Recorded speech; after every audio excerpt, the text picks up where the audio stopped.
तो वो बीमारी अब तुम्हारी भी बन गई।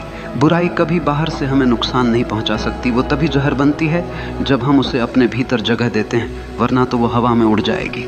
इसीलिए समझदार इंसान वही है जो दूसरों की बुराई में अटकता नहीं बल्कि अपनी भलाई में लगता है, क्योंकि वो जानता है मुझे इस छोटे से जीवन में अपना फूल खिलाना है, मुझे अपनी खुशबू बिखेरनी है। अगर मैं दूसरों की गंदगी में अटक गया तो मेरी खुद की खूबसूरती नष्ट हो जाएगी। याद रखो, तुम्हारे पास सिर्फ 2 विकल्प हैं, या तो तुम दूसरों की बुराई को पकड़कर अपनी आत्मा को बोझिल कर लो, या फिर उस बुराई को वहीं छोड़कर आगे बढ़ो और अपनी आत्मा को हल्का और मुक्त रखो।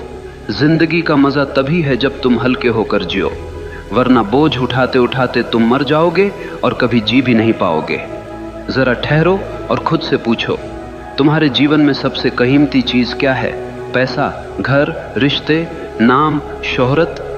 नहीं, इनमें से कोई भी चीज असली नहीं है। ये सब बाहर की चीजें हैं जो कभी भी छिन सकती हैं।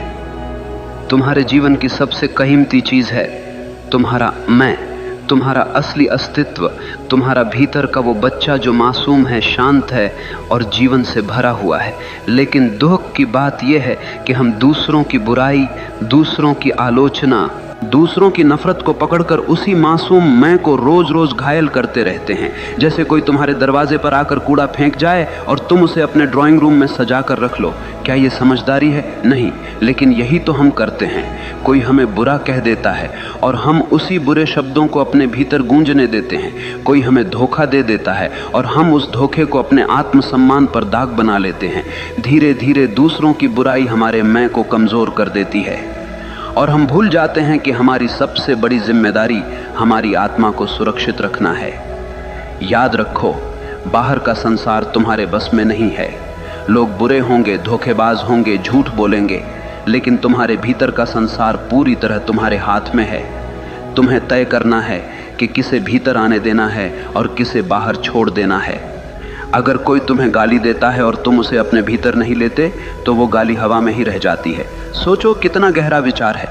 समस्या उस गाली में नहीं है, समस्या इस बात में है कि तुमने उसे भीतर उतारा या नहीं।